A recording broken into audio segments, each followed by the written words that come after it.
My fiancé issued me an ultimatum. Hand my ex $18,000 or skip the altar. So I did this instead, immediately after that. Can you imagine standing at the precipice of your wedding day, only to have your fiancé look you in the eye and say, pay my ex-boyfriend $18,000 or don't bother showing up? What would you do? Because I chose a path that spiraled into a nightmare and eventually a twisted kind of justice. Alright, so picture this. 4 days. 4 days before I was supposed to marry Brianna, the woman I thought was my future. I'm 34 and honestly, I thought I'd finally found my person. I work in logistics, make decent money, own a house. Comfortable, you know? I'd almost gotten married once before, back in my 20s, dodged a bullet there when I found out my ex saw me as a stable enough until something better comes along kind of guy. That stung, but I learned. Or so I thought. Then I met Brianna 2 years ago at a friend's party. She was 31, recently divorced, a single mom to a sweet 9-year-old girl named Mia. She told me her ex, Garrett, was a deadbeat, never paid child support, left her struggling. And I, being the hero I thought I was, fell for it. Hard. The whole struggling single mom thing? It got me. I started covering expenses. Rent when she was short, bills when they slipped her mind. Private school tuition for Mia, because apparently public school wasn't good enough. Within 6 months, she'd moved into my house. A year later, I'd proposed. Looking back now, with the clarity of hindsight, I don't think she ever loved me. I think she loved what I had. My money, my stability, the fact that I didn't ask too many questions. I should have known better. But you know how it is when you're standing in the middle of a forest of red flags and you're the one holding them up? You just don't see them. So, Wednesday night, 4 days out from the wedding, I'm in my living room, buried under vendor confirmations, RSVPs, all the soul-crushing details that make you wonder why a wedding costs more than a decent used car. Brianna's supposedly upstairs with Mia, giving her a bath. House is quiet. Normal. Then she walks down the stairs. Calm. Almost rehearsed. Like she'd practiced this whole thing in front of a mirror. That look people get when they're about to pitch something absolutely insane, but they've convinced themselves you'll say yes because you love them. She stops in the middle of my living room, crosses her arms, and just stares at me. Expectantly. Garrett's got a support thing. If he doesn't pay by Friday, he's in trouble. Can you wire it? It wasn't a question. It was a statement. Like she was telling me to take out the trash. I slowly looked up from my phone. I stared at her for a solid 10 seconds, waiting for the punchline. When it didn't come, I just said, "Run that by me again." She rolled her eyes. At me. In my own house. Garrett's child support court date is Monday. If he doesn't pay, he gets locked up for contempt. Since you're about to be Mia's stepdad, and we're a family unit, we need to handle this together. I set my phone down. Real slow. That thing your brain does when it's trying to process information that just makes no sense? That was happening. Hard. You want me to pay your ex-boyfriend's child support debt? The money he owes to you for your kid, his kid? She walked closer, put on that sugary sweet voice she used when she wanted something expensive. Think about it logically. If he gets locked up, everything gets messy for Mia. Courts. Pickups. Drama. I don't want that on our first week married. It's cleaner this way. She smiled, like she'd just solved world hunger. It's an investment in our future. My brain lagged. I actually laughed. Just once. Like it was a joke. It wasn't. For 5 seconds I sat there, trying to process what she'd actually just said. So, to prove I love you, I need to bail out the guy who cheated on you your entire relationship? The same guy you've called a deadbeat, a narcissist, and a pathetic excuse for a father about 400 times since I've known you. It's part of being a provider, Landon. Her voice went cold. The act was over. That's literally what men do. You fix problems. You take care of family issues. That's the deal you signed up for. She wasn't asking anymore. She was telling me, "So, are you wiring the money, or do I need to start calling vendors and canceling everything?" Your call. Clock's ticking. I looked at her, standing there. In my living room. In the house I bought.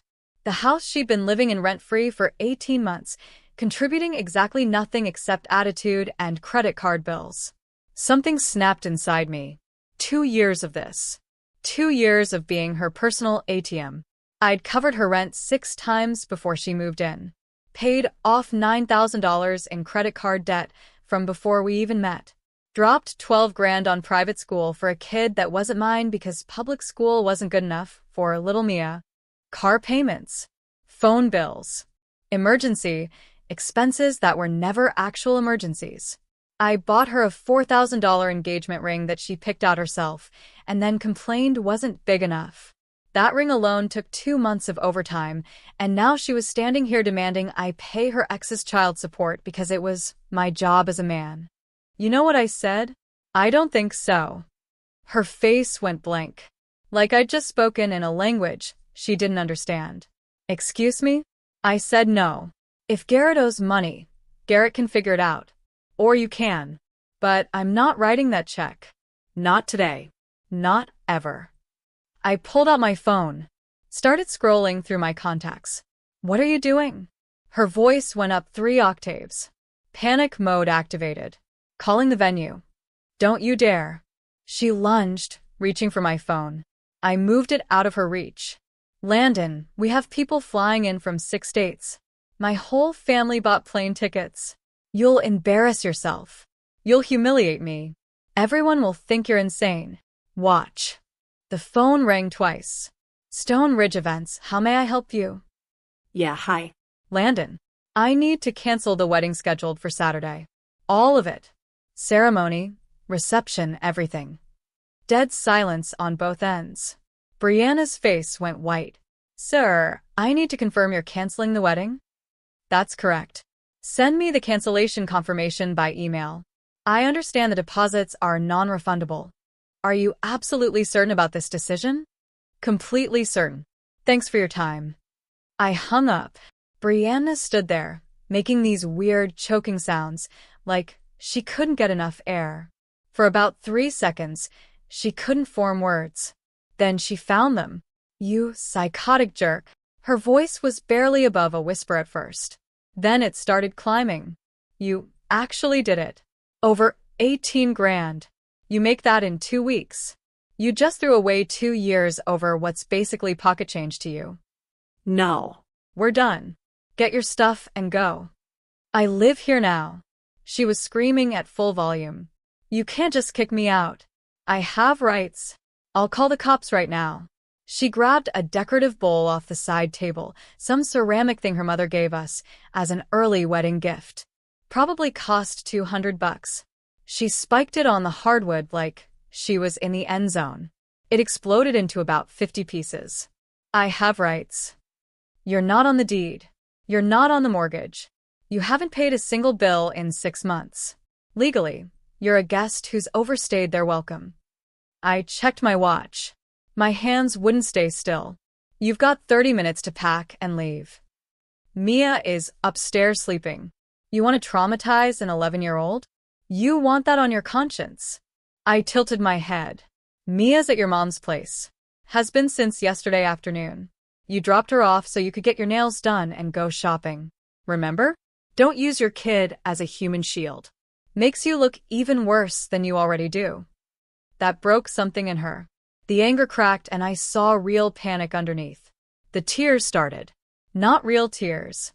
Tactical tears. The kind she'd weaponized about 100 times when she wanted something, and I wasn't moving fast enough. She dropped to her knees, right there in the broken ceramic. Didn't even flinch when the sharp pieces cut into her skin. Baby, please. I'm stressed. The wedding planning, the family drama, Garrett's garbage. I didn't mean it like that. I just need him handled, so we can be happy together. Please, I love you. Don't do this. I looked down at her. This person I'd been planning to marry in 4 days. This stranger kneeling in broken ceramic and crocodile tears. 28 minutes. She spent the next 27 minutes cycling through every manipulation tactic in the book. Crying. Screaming. Threatening. Begging. Back to screaming. It was almost impressive how predictable the pattern was. She was going to tell everyone I hit her.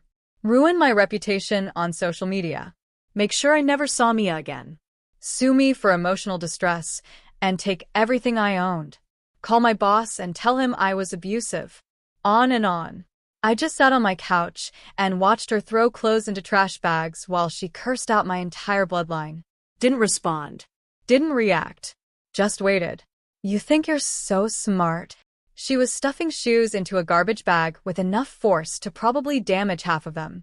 You think you can just use me and throw me away? I gave you 2 years of my life.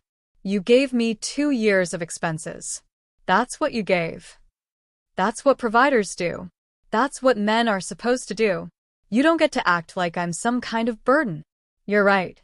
I was supposed to provide for my partner. Not for a dependent adult with the spending habits of a lottery winner and the gratitude of a spoiled teenager. At exactly the 30-minute mark, she was standing at my front door with 4 trash bags and a look that could have melted steel. This isn't over. You don't just get to throw me out and move on with your life. I'm not done with you. Yeah, you are. Goodbye, Brianna. The door slammed hard enough to rattle the picture frames on the wall. I locked the deadbolt, then the chain, then dragged a chair from the kitchen and wedged it under the door handle. Probably paranoid. Didn't care. My phone started ringing before I even made it back to the couch. Unknown number. Local area code. Against my better judgment, I answered. Yeah. Have you lost your mind? Kelsey. Brianna's sister.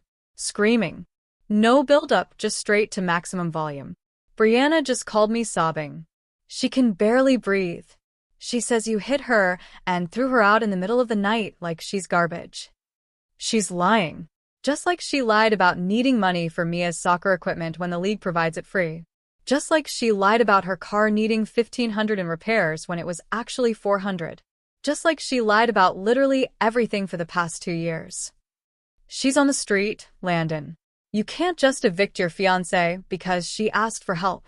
She didn't ask for help. She gave me an ultimatum. Pay her deadbeat ex's child support, or the wedding's off. That's not asking for help. That's extortion.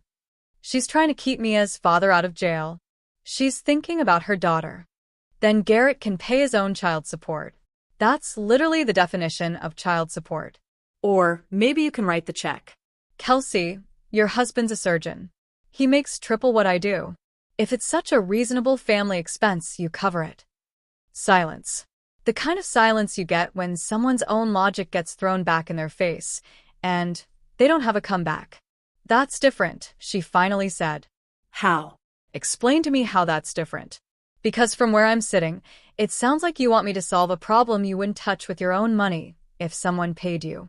You're going to regret this. My sister deserves better than you. She's welcome to go find it. I hung up, blocked her number, then Brianna's, then her mother's, then her aunt's, because that woman had spent 2 years making passive-aggressive comments about how Brianna settled for me, and I was done pretending not to notice. The house was quiet. Actually quiet. No demanding voice asking for money. No kid yelling about homework. No dramatic sighs when I said no to something. For the first time in 2 years, the silence was free. Thursday morning hit different. I woke up in an empty house. Made coffee, without someone complaining about the brand I bought. Drove to work in complete silence instead of listening to Brianna list all the things she needed money for that week. I was at my desk by 7:30, trying to focus on inventory reports.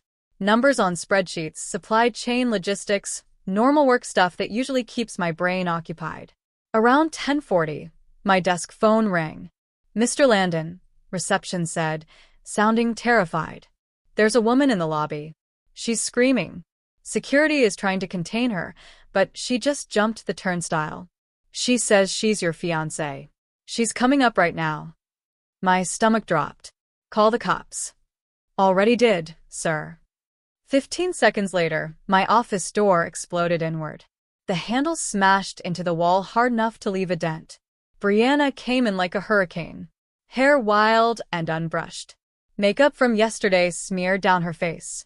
Same clothes from last night, wrinkled and stained. Behind her, 2 security guards were hustling to catch up, but she'd gotten enough of a head start to make this as dramatic as possible.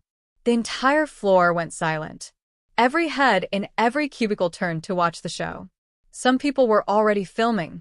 3 cubicles down, Rick was already texting me. Security says she bit one of them in the elevator. I didn't respond. Couldn't take my eyes off the disaster unfolding. You canceled the cards, she screamed, loud enough for everyone to hear. I tried to buy gas this morning, and it declined at the pump. In front of everyone. How dare you embarrass me like that? I stood up. Didn't raise my voice. Didn't move toward her. You need to leave right now. I need money. My sister won't take me in. My mom's apartment is too small. And you threw me out with nowhere to go. Her voice cracked, not from emotion, but from rage. After everything I did for you, you owe me. I owe you nothing. Security, get her out. One of the guards, a big guy, stepped forward and grabbed her arm. Professional but firm. Ma'am, you need to come with us. She spun around and spit in his face. Full-on hawked a loogie right at him. The office gasped. Phones were definitely recording now. This was going to be the talk of the company for months. Someone from accounting actually gasped out loud. Janet, the same woman who'd RSVP'd to the wedding with a +1. Don't touch me. I'll sue this entire building. Then she turned back to me and dropped what she clearly thought was her nuclear option. I'm pregnant, Landon. Said it loud enough for the back row to hear. You hear me? I'm pregnant with your baby. You don't get to cut me off. I'm carrying your child. The whole floor froze. I could see my coworkers in my peripheral vision, mouths hanging open, probably already mentally drafting the group chat messages.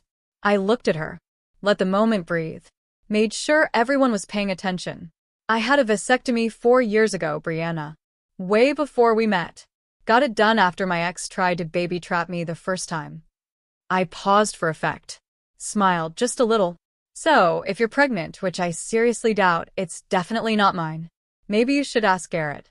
Seems like you two have been closer than you let on. Her face went from red to white in about 2 seconds. You're lying. You would have told me. Why? You said you were done having kids. It never came up. I nodded to security. Get her out of my building. Now. They weren't gentle this time. The guard had lost any sympathy he might have had after getting spit on. They grabbed her arms and started dragging her toward the elevator. She kicked. She screamed. She made threats about lawsuits and police reports. The elevator doors closed on her, still screaming something about me being a narcissist. The office slowly returned to normal. People pretending they weren't just watching the most dramatic scene in company history. I closed my office door. Sat down. My hands were shaking. Not from fear, but from pure adrenaline. My phone buzzed. Text notification from my bank. Fraud alert. Attempted wire transfer of $18,750 from checking account ending in 6394 to external account. Transaction blocked due to security hold. Please contact us immediately to verify. She tried to steal the money herself. Probably right before storming into my office. Must have gotten my banking passwords from watching me log in over the past 2 years. I called the bank, reported the fraud, had them lock down everything. Changed every password, every security question, every recovery option. Then I called my lawyer and told him we had a problem. Document everything, he said. Every text, every email, every interaction. She's going to escalate. They always do when the money supply gets cut off. I was starting to see that. That night, I was home eating leftover pizza, standing over the sink like the suddenly single man I was, when my doorbell rang. I checked the security camera feed on my phone. Beat-up GMC Sierra in my driveway. Engine sounded like it was held together with duct tape and prayer. Guy getting out looked exhausted. Big dude, probably 6'2", wearing work clothes covered in drywall dust. Garrett, the deadbeat. The child support dodger. The guy I was supposedly meant to save from jail. I grabbed the baseball bat I'd started keeping by the door and answered with the chain still on. Yeah. He looked at me through the gap, eyes bloodshot and tired. I'm Garrett, Mia's dad.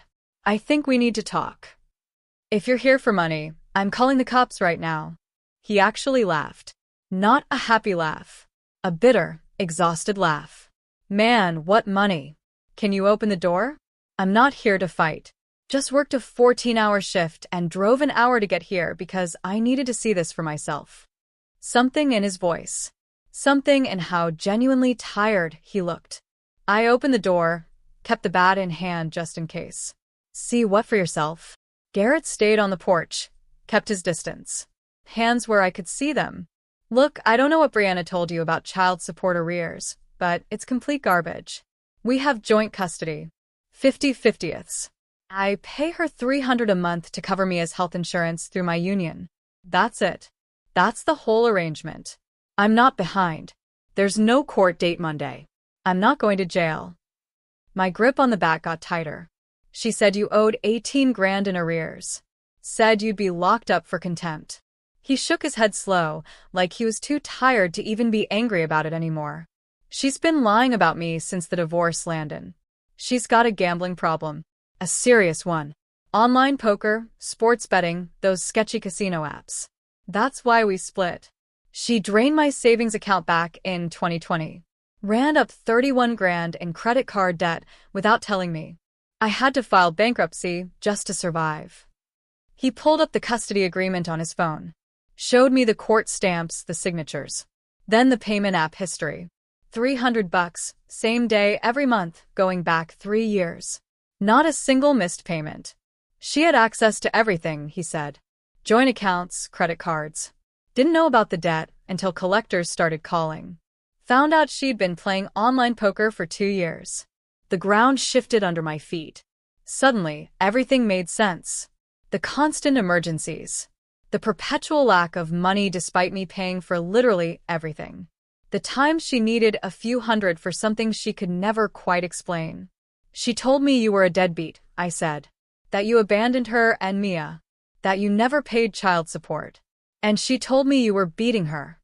Garrett's voice was flat, no surprise in it. Called me about 3 hours ago, hysterical. Said you broke her ribs and threw her down the stairs. Wanted to crash at my place while she figured things out. He looked me up and down. Seeing you standing here calm and not in handcuffs, I'm guessing the assault story is about as real as the child support arrears. I never laid a hand on her. Not once. Figured as much. She pulled the same garbage when we were together. Whenever she doesn't get what she wants, suddenly someone hurt her. Everyone's the villain except her. I leaned against the doorframe, processing everything. Why are you telling me this? Because I've got an 11-year-old daughter with this woman, and I'm tired of watching her destroy everyone around her. He pulled out his phone. Look, I can send you the custody agreement, payment records, bank statements, whatever you need to see. I'm telling the truth. Yeah, do that. Just keep her away from me. I've got my own life now. New girlfriend who's actually stable. Trying to keep things normal for Mia. He turned to head back to his truck, then stopped. Garrett, I called out. Heads up. She's desperate right now. I cut off her access to money, and she tried to rob my bank account this morning. 18 grand. He nodded slow. Yeah, that sounds about right. Good luck, man. You're gonna need it. The truck pulled away, belching smoke from the exhaust. I went back inside, locked everything, and called my lawyer again. This is worse than I thought, I told him. She's got a gambling problem. That's what all of this is about. She needs money for debts. That makes sense, he said. Desperate people do desperate things. Be ready. She's not done yet. I was starting to get that impression. Friday night, the night before my wedding was supposed to happen. Instead of being at a rehearsal dinner, I was sitting alone in my living room at midnight, watching security camera feeds on my phone. I'd spent the day getting my defenses in order. Printed every bank statement. Saved every text message. Downloaded every security camera recording to a backup drive. Called the venue again to make absolutely sure the cancellation went through. Emailed my family with a vague explanation about why the wedding was off. At 12:17 a.m., the motion sensor on my back patio triggered. I looked at the phone screen. My blood went cold. Brianna, in my backyard, swaying on her feet, clearly intoxicated. Hair was a disaster. Clothes torn and dirty. And she was holding a brick. She wound up like a pitcher and launched it straight through my sliding glass door. The crash was massive. Glass exploded inward, scattering across my kitchen floor like 1,000 tiny knives. I was already dialing 911 before the second brick came through my living room window. 911, what's your emergency? Home invasion. Breaking and entering. Woman just smashed through my back door. I gave the address. She's inside the house now. I'm upstairs. She may be armed. Stay where you are, sir. Officers are en route. I grabbed the bat and moved to the hallway. Below me, I could hear her stumbling through the broken glass, cursing my name. I heard her grab something metal from the kitchen. Sounded like the knife block hitting the counter. My grip on the bat tightened. Landon, where are you hiding, you coward? It didn't sound human. Didn't sound like the woman I'd proposed to a year ago. It sounded feral. I called the cops. Brianna, get out of my house. You ruined everything. Something heavy crashed downstairs. Sounded like my TV. $600 down the drain. Glass crunched under her feet as she moved through my house. I could hear her knocking things over. Picture frames. The bookshelf. She was destroying everything she could reach. You think you can just leave me with nothing? She was at the base of the stairs now. I have debts, Landon. Real debts. To real people. They're going to hurt me if I don't pay. That's not my problem. She appeared at the bottom of the stairs, eyes wild, makeup streaked, bleeding from her hands where she'd cut herself on the broken glass. She was holding my laptop, a $1,200 laptop. She threw it at my head. I ducked. It sailed past me and smashed into the wall, shattering into pieces. You owe me, she screamed, charging up the stairs. I backed into the hallway. She lunged at me, clawing at my face. Nails caught my cheek and neck, drawing blood. I shoved her back. Not hard, just enough to create distance. Self-defense. She stumbled backward, hit the railing, then caught herself. And then she smiled. This horrible, twisted smile that didn't reach her eyes. You pushed me, she said. Voice suddenly calculated. You just assaulted me. Now I have you. Now I can take everything. I pointed at the corner of the ceiling. At the small, black dome camera that had been there for 8 months. See that? She followed my finger. The smile died instantly. Motion-activated cameras. Every room in this house. Audio and video. Cloud backup. They've been recording since you stepped on my property 15 minutes ago. Every word. Every action. Every threat. Everything. The color drained from her face like someone pulled a plug. Red and blue lights flashed through the windows. Police. Everyone on the ground. Hands where we can see them. 2 cops came through the front door fast. Weapons drawn. They saw the destruction. The broken glass. The bleeding woman. The scratched man with a baseball bat. One of the cops, a sergeant with gray hair, recognized the situation immediately. Domestic call, destruction visible. Woman bleeding, man holding a bat. I could see him sizing up the scene, trying to figure out who the aggressor was. The security footage made that real clear, real fast. He attacked me. Brianna shrieked immediately. Look at my hands. He threw me through the window. He's been holding me hostage for hours. Ma'am, get on the ground. Hands behind your head now. Why are you pointing guns at me? He's the criminal. He attacked me. Arrest him. Ma'am, last warning. On the ground. She didn't listen. Of course she didn't. She charged the officers, arms flailing, still screaming about how I was an abuser, and they were making a horrible mistake. The taser hit her center mass. She went down hard, body locking up, hitting the floor like a dropped bag of concrete. The next 3 hours were chaos. Paramedics. More cops arriving. Crime scene techs photographing everything. EMTs checking out the scratches on my face and neck. Detective taking my statement. I showed them the security footage on my phone. The brick through the door. Her climbing inside. The threats. The laptop projectile. The attack. Me defending myself. The sergeant watched the footage twice, without saying anything. You're lucky you had this, he finally said. Without these cameras, this would have been a coin flip on who gets arrested. She's looking at serious charges. Breaking and entering. Criminal mischief. Assault.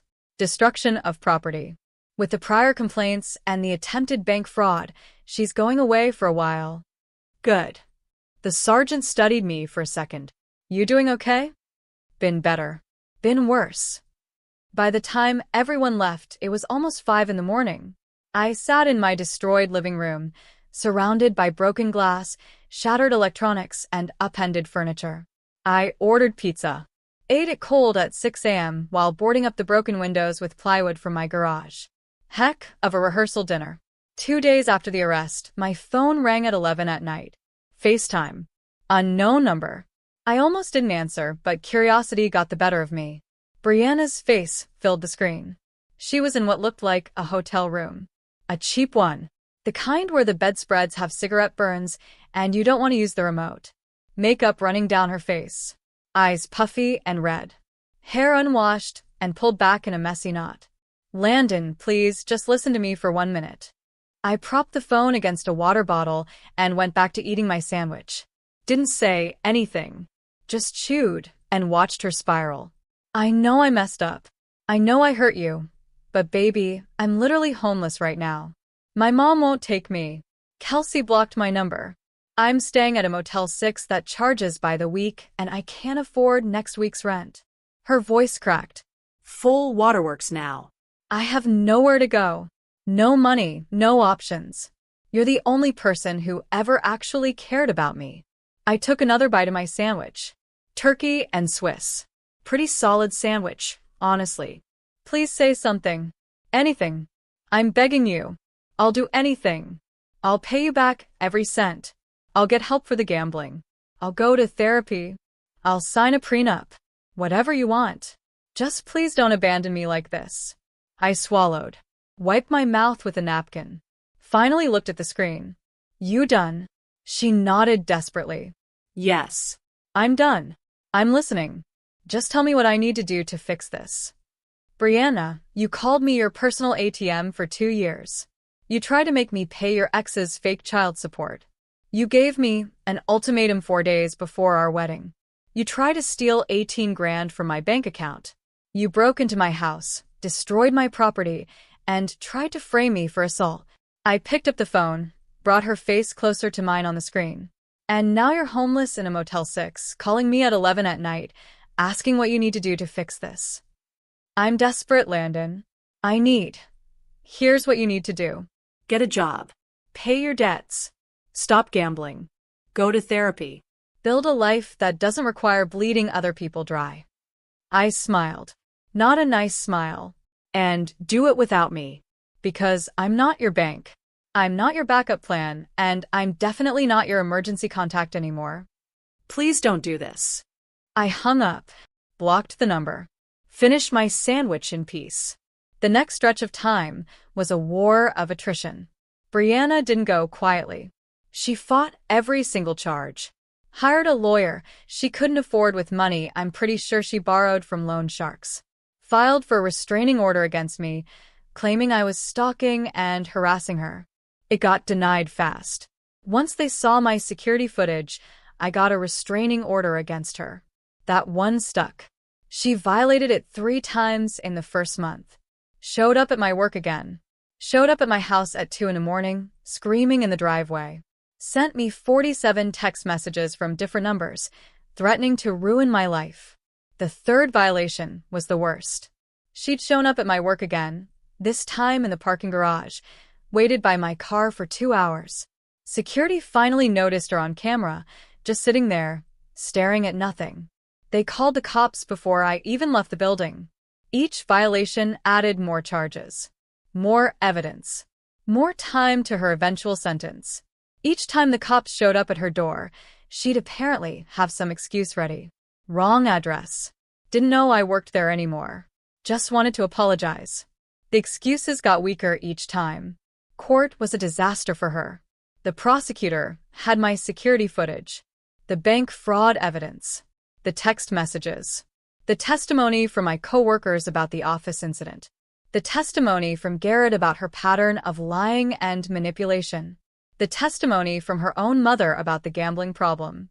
The prosecutor played my security footage on a big screen TV. The whole courtroom watched her throw bricks through my windows, watched her scream threats while stumbling through broken glass, watched her charge up my stairs with murder in her eyes. Brianna's own attorney winced. They brought in her phone records, text messages to 3 different loan shark numbers in the week before the wedding. Betting app transactions totaling over 40 grand in the past year.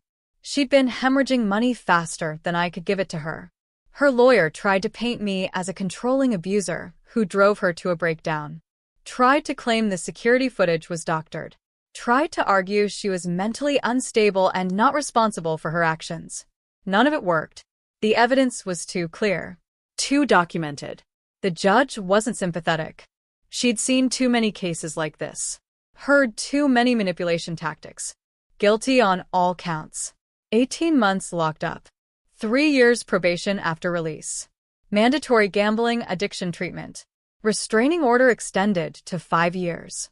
Restitution for all damages to my property. Just over 11 grand. I sat in that courtroom and watched her face as the sentence came down. Watched the reality hit her that she'd actually lost. That the manipulation didn't work this time. That she was actually going to jail. She looked at me from across the courtroom, not with anger, but with genuine confusion. Like she couldn't understand how this had happened. How the person she'd been bleeding dry for 2 years had actually stood up and fought back. I didn't smile. Didn't gloat. Just stood up and walked out. Outside the courthouse, Garrett was waiting. We'd become something like friends over the past few months. Trauma bonding, I guess. How'd it go? He asked. 18 months plus probation, plus restitution. He whistled low. Dang, that's solid. Yeah, it's done. We walked to the parking lot together. 2 guys who'd been chewed up and spit out by the same person, trying to figure out what came next. You doing okay? Garrett asked. Getting there. House is fixed. Bank accounts recovering. Got my life back. That's good, man. That's real good. Mia was in Garrett's truck, playing on a tablet. She saw me and waved. I waved back. Sweet kid. Deserved better than the mess her mother left behind. She asks about you sometimes, Garrett said. Mia. She misses you. Yeah, I miss her too. But it's better this way. Clean break. Probably right. He unlocked his truck. You take care of yourself, Landon. You earned it. You too, man. I drove home to my quiet house. My empty house. My house that didn't have broken glass or screaming or demands for money. I ordered takeout. Watched a game. Went to bed at a reasonable hour. For the first time in 2 years, I slept through the night without waking up to check my bank account. 6 months later, my phone buzzed with a notification from the county correction system. Subject line: Offender release notice. Brianna had been let out early. Good behavior. 3 months shaved off for playing nice and attending the mandatory treatment programs. The restraining order was still active. 5 years. She wasn't allowed within 100 yards of me, my house, or my workplace. Violation meant going right back inside. I deleted the notification and went back to my coffee. 2 days later, I was leaving the gym when I spotted her across the parking lot. Hair shorter. No makeup. Wearing a fast food uniform. She was getting into a beat-up sedan that looked like it had seen better days. She saw me. Froze for a second. I could see her calculating whether to approach. Whether to try one more time to explain, or apologize, or whatever story she'd convinced herself would work. I pulled out my phone, made it obvious I was ready to dial. She got in her car, drove away without looking back. Smart move. This whole experience, it's been a lot. It's taught me so much about people, about myself, and about standing up for what's right. Have you ever faced something this extreme, where you had to make a tough call to protect yourself? What would you have done in my shoes? Tell me what you think in the comments below. I really want to hear your perspective.